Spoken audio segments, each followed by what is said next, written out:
대한민국의 대표 레전드 예능을 골라보라고 하면 많은 사람들이 종영한 지 시간이 지났지만 무한도전을 고를 것입니다. 사실 무한도전이 방영 중이던 시기 MBC에서 무한도전보다 시청률이 높게도 나왔었던 예능이 있습니다. 대한민국 대표 떼토크 예능 세바퀴. 오늘은 세바퀴에 대해 알아봅시다. 세상을 바꾸는 퀴즈 세바퀴는 2008년 5월 MBC 일밤의 코너로 첫 등장했습니다. 세바퀴의 주 시청 타겟은 주부 시청자층이었고 고정 출연진 역시 주부이거나 중년 남성 연예인들 위주로 구성되어 있었습니다. 그리고 당시 예능의 대세였던 강호동 유재석 라인을 벗어나 박미선, 이휘재, 김구라 3명의 MC 조합을 사용합니다. 박미선의 기본적인 진행과 프로그램에 어울리는 아줌마적 발언, 바람 컨셉에 맞춰 여자 연예인만 나오면 관계를 형성하는 이휘재, 독서를 하다가도 선우용녀나 이경실 등 선배들에게 턱을 잡히며 괴롭힘 당하는 김구라, 3명의 적절한 조화가 당시 1인주도 MC가 이끌어낼 수 없는 공동 MC의 강점을 발휘합니다. 프로그램의 초기에는 이름이 세상을 바꾸는 퀴즈인 만큼 주부들이 공감할 만한 문제들을 많이 냈고 과일 깎기나 바느질 꿰기 같은 주 타겟층에 맞는 게임들을 했습니다. 하지만 곧 포맷은 토크 위주로 전환됩니다. 퀴즈라는 타이틀은 명목일 뿐 사실상 꽁트와 썰 토크쇼였던 셈입니다.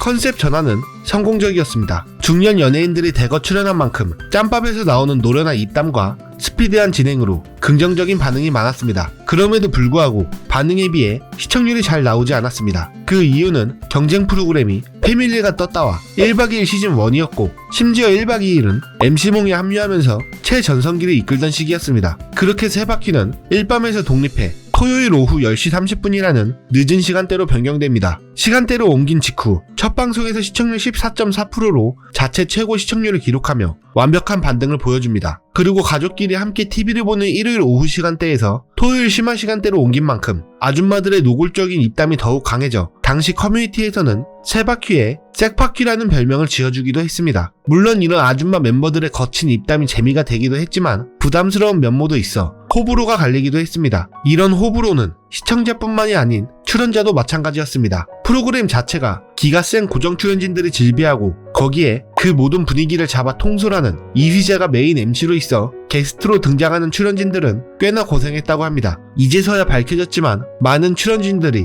녹화 이후 엘리베이터에서 울면서 세바퀴로 인해 많은 스트레스를 받았다고 알립니다. 김구라가 하차하고 박명수가 투입되었을 때 복귀한 김구라는 라디오스타에서 박명수를 만나 이휘재 옆은 스트레스라며 본인도 견디기 힘들었다고 말했을 정도였습니다. 논란은 여기서 끝나지 않습니다. 2010년 MBC 방송 연예대상에서 조작 논란이 벌어졌습니다. 당시 MBC에서 최고의 프로그램상을 싸이월드를 통한 인터넷 투표로 뽑았는데 투표가 막바지였던 2010년 12월 29일 투표 수만 봐도 무한도전이 압도적인 표 차이를 내고 있었습니다. 하지만 베스트 프로그램상은 세바퀴가 받게 되고 많은 사람들이 항의하기 시작합니다. MBC에선 나이 차이별 가산점을 반영했다고 해명했지만 네티즌들이 하나하나 비교한 결과 말도 안 되는 변명이었고 나이별 가산점 역시 조작임이 드러납니다. 그로 인해 세바퀴의 이미지는 큰 타격을 입어 안 그래도 호불호가 갈리던 프로그램인 만큼 평판이 상당히 안 좋아집니다. 그리고 MBC는 조작 방송국이라는 불명예스러운 별명을 얻게 되며 이 별명은 현재까지도 이어지고 있습니다. 여러 논란들이 있었지만 세바퀴는 논란들로 인해 이미지가 망가졌을 뿐 프로그램이 위기를 맞지는 않았습니다. 그런데 그 위기가 2011년부터 찾아오기 시작합니다. 2011년 종합 편성 채널들이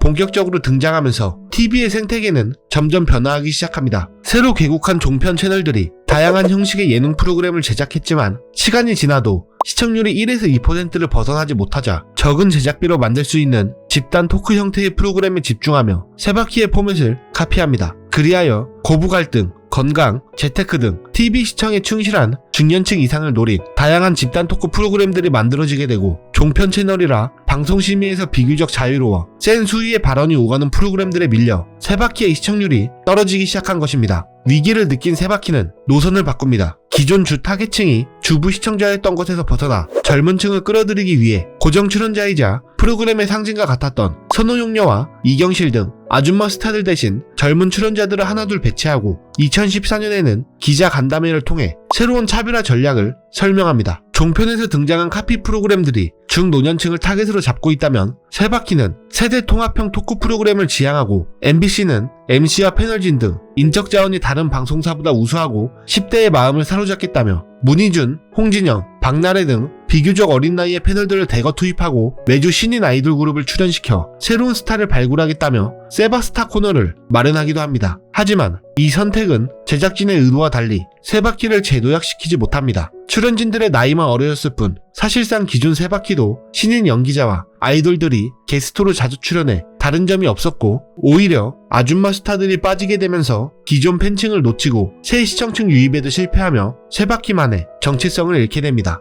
결국 2015년 세바퀴는 대대적인 리뉴얼을 단행하며 이휘재와 박미선을 하차시키고 신동엽을 투입해 한 번 더 개편을 시도하며 변화를 꾀했으나 달라진 점은 크게 없었고, 2015년 11월 결국 시청률 부진과 시대의 흐름 변화라는 거대한 물결 앞에 7년간의 방송을 마치고 종영됩니다. 사실 많은 예능 프로그램들이 그렇듯 세바퀴의 종영도 누군가의 잘못이나 큰 사건 때문이 아니었습니다. 경쟁 프로그램들이 등장하지 않았다고 한들 세바퀴의 수명이 조금만 늘었을 뿐 금방 시작된 대관찰 예능 시대 앞에서 무너졌을 것이며, 세바퀴는 결국 자연스럽게 끝을 맞이한 것입니다. 분명 논란들도 있었지만 유튜브에서 현재 다시 봐도 여전히 재미있는 장면들이 많습니다. 여러분은 레전드 토크 예능이었던 세바퀴를 어떻게 기억하고 계신가요?